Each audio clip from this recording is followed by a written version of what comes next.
Assalamualaikum warahmatullahi wabarakatuh. Selamat siang, salam sejahtera. Kita bertemu lagi untuk melakukan pembahasan tentang analisis regresi. Analisis regresi ini adalah sebuah analisa dalam statistik yang berfungsi untuk melakukan prediksi atau meramal bagaimana pengaruh variabel independen terhadap variabel dependen. Hasil dari pengujian analisis regresi ini adalah dalam bentuk formula atau dalam bentuk rumus.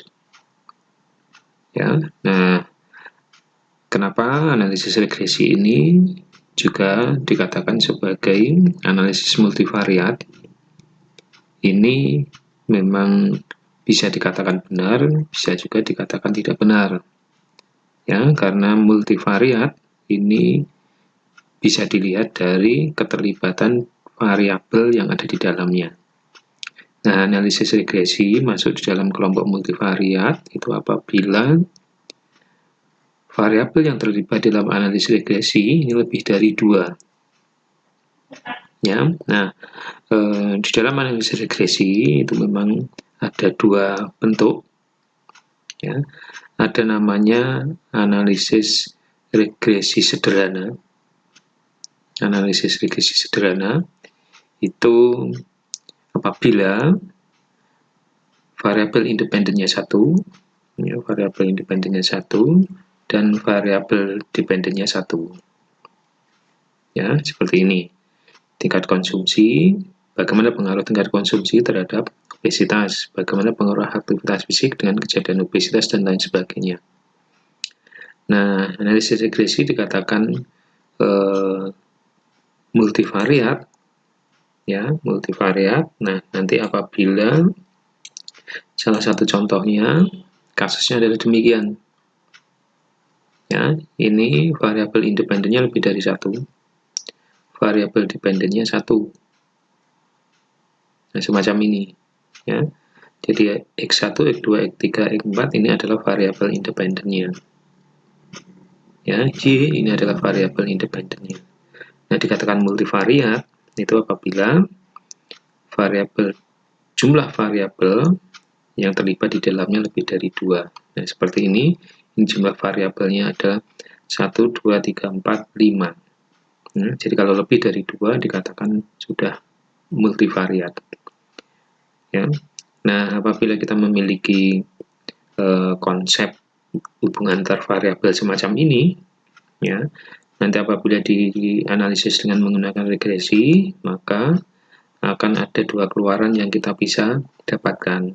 Yang pertama, berapa besar ya X1, X2, X3, X4, berapa besar variabel independen ini mempengaruhi variabel dependen. Ya, kemudian yang kedua, dari variabel independen yang ada 4 ini, nanti apabila dianalisis dengan menggunakan regresi, maka nanti akan bisa kita tentukan mana variabel independen yang paling berpengaruh terhadap variabel dependen. Nah, untuk latihan, kita menggunakan data dengan 2 variabel. Atau dengan kata lain, kita berlatih menggunakan regresi sederhana dulu. Nah, apabila kita menggunakan software SPSS, maka pengujiannya adalah demikian. Nah, ini ya, misal kita memiliki 2 variabel, umur dan berat badan. Nah, umur ini kita sebut dengan variabel independen, berat badan sebagai variabel dependennya. Nah, kita ingin tahu nanti berapa atau bagaimana peran dari umur ini di dalam mempengaruhi berat badan. Ya. Nah, set datanya adalah demikian. Ini adalah umur dan berat badan atau data dari balita ya, dari balita. Ini ada 22 balita, variabelnya umur dan berat badan. Nah, analisis regresi yang akan kita gunakan ini adalah analisis regresi linear.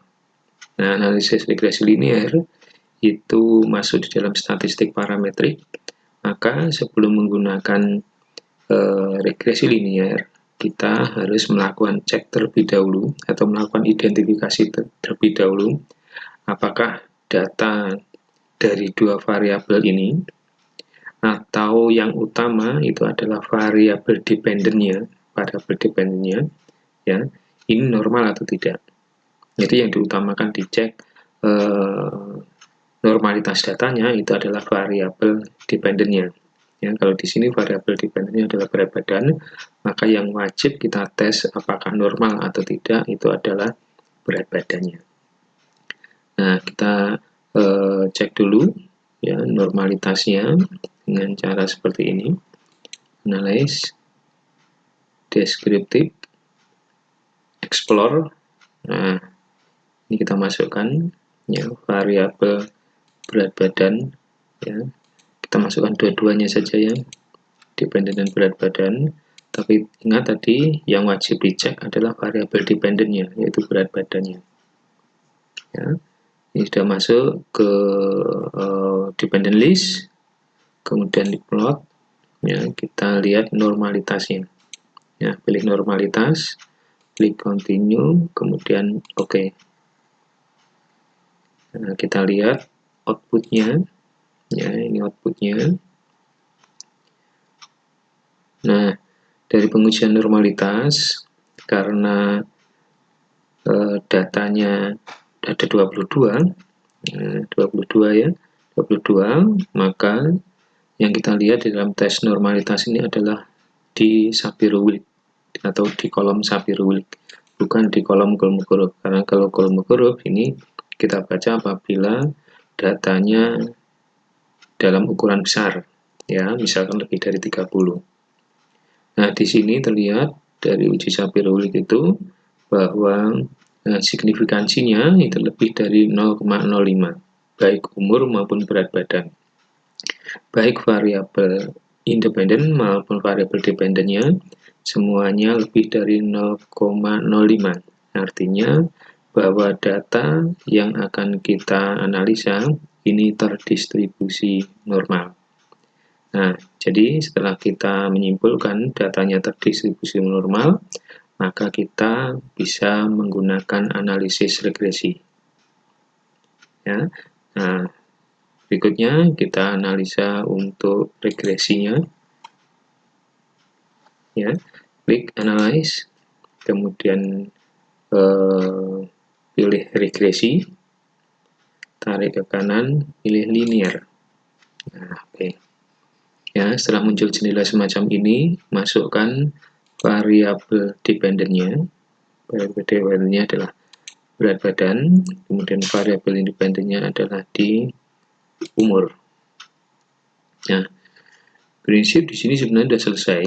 Ya, kita memasukkan datanya. Nah, ini untuk analisa regresinya kita menggunakan metode enter. Di sini kita tidak perlu merubahnya ya.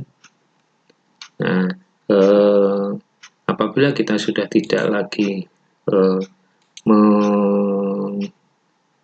melakukan pemilihan terhadap perintah-perintah yang lain, maka kita bisa langsung melakukan analisa dengan klik OK. Ya. Nah, ini adalah output dari analisa regresi.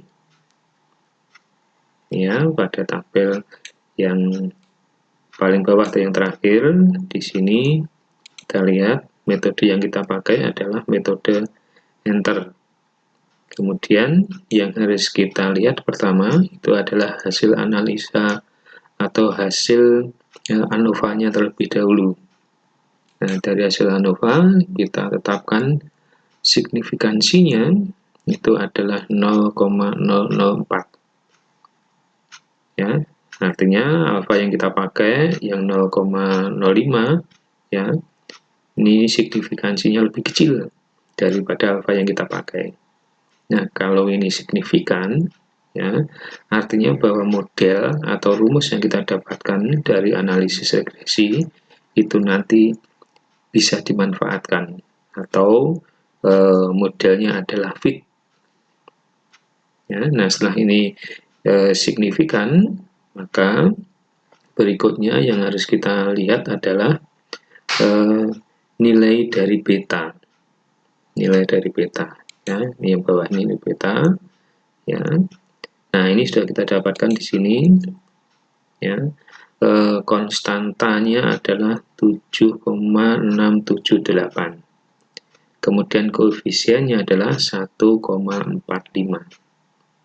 Ingat bahwa di dalam rumus regresi, ya, yang umum, rumus regresi itu, ya, kita harus bisa menetapkan berapa konstantanya dan berapa koefisiennya. Ya, dari sini konstantanya adalah 7,678, kemudian koefisien dari umurnya adalah 0,145. Nah, ini bisa langsung dimasukkan ke dalam formula yang kita buat, tetapi terlebih dahulu dicek ini, signifikan enggak? Nah, baik konstanta maupun koefisien ini bisa kita gunakan menjadi sebuah rumus jika di kolom signifikansi ini menunjukkan bahwa dia adalah signifikan. Nah, signifikan tidaknya itu nanti harus dibandingkan dengan alfa. Nah, karena kita memakai alfa yang 0,05, maka baik konstanta, ya, konstanta signifikansinya 0,00, ya, artinya signifikan ini konstantanya, ya, bisa dimasukkan menjadi rumus atau formula. Nah, kemudian untuk umur ini juga signifikan karena lebih kecil dari 0,005. Nah, sehingga kita benar-benar sudah mendapatkan sebuah rumus, ya, bahwa berat badan, ya, berat badan dan umur ini apabila dibuat sebuah rumus dari analisa regresi, kita mendapatkan konstantanya 7,678, koefisiennya adalah 0,145. Jadi rumusnya, ya, menjadi berat badan sama dengan 7,678 ditambah 0,145 kali umur. Ya, ulangi. Jadi rumusnya di sini, ya, rumusnya di sini adalah didapatkan berat badan sama dengan 7,678 ditambah 0,145 kali umur. Nah, ini rumus yang kita dapatkan yang bisa kita gunakan untuk memprediksi berapa berat badannya jika umurnya kita ketahui, ya. Nah, jadi kita sudah mendapatkan formula untuk memprediksi berat badan dari data umur yang kita miliki. Nah, terakhir ketika kita sudah mendapatkan formula itu, maka kita perlu tahu, ya, umur itu punya peran sampai berapa besar di dalam mempengaruhi berat badan. Nah, itu bisa dicek di nilai R ini, ya. R-nya berapa? Ya, R-nya adalah 0,588. 0,588. Artinya di sini bahwa umur itu punya peran 58,8% di dalam mempengaruhi berat badan. Ya, ulangi. Jadi di sini dari nilai R ini sebesar 0,588.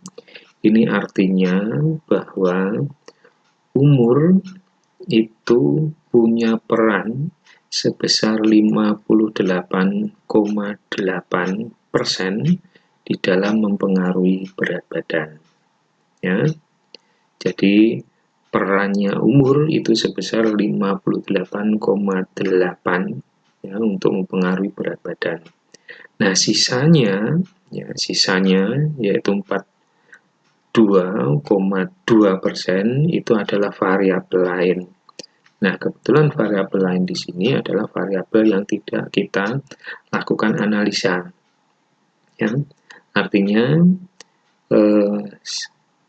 ada 42,2% ya, itu yang mempengaruhi berat badan dari variabel lain selain variabel umur. Nah, ini cara membaca dari nilai R ini. Ya. Oke, nah jadi di dalam membaca hasil analisa regresi, yang pertama, ya saya ulangi ini ya, cek dulu signifikansi dari model yang terbentuk. Jika ini signifikan, ya, maka lanjutkan dengan melihat atau menentukan formulanya. Formulanya bisa ditentukan dari nilai konstanta dan nilai koefisien. Jika formulanya sudah terbentuk, kita perlu juga menetapkan sampai seberapa besar peran dari variabel independen di dalam mempengaruhi variabel dependen. Nah, ini cara melakukan analisis regresi dengan menggunakan software SPSS, ya, termasuk cara melakukan interpretasi hasilnya. Oke, materi pada kesempatan hari ini saya akhiri dan silakan dicoba untuk terus belajar dan mencoba analisa-analisa lain, ya, termasuk analisa multivariat ini. Terima kasih atas perhatiannya. Saya akhiri. Assalamualaikum warahmatullahi wabarakatuh.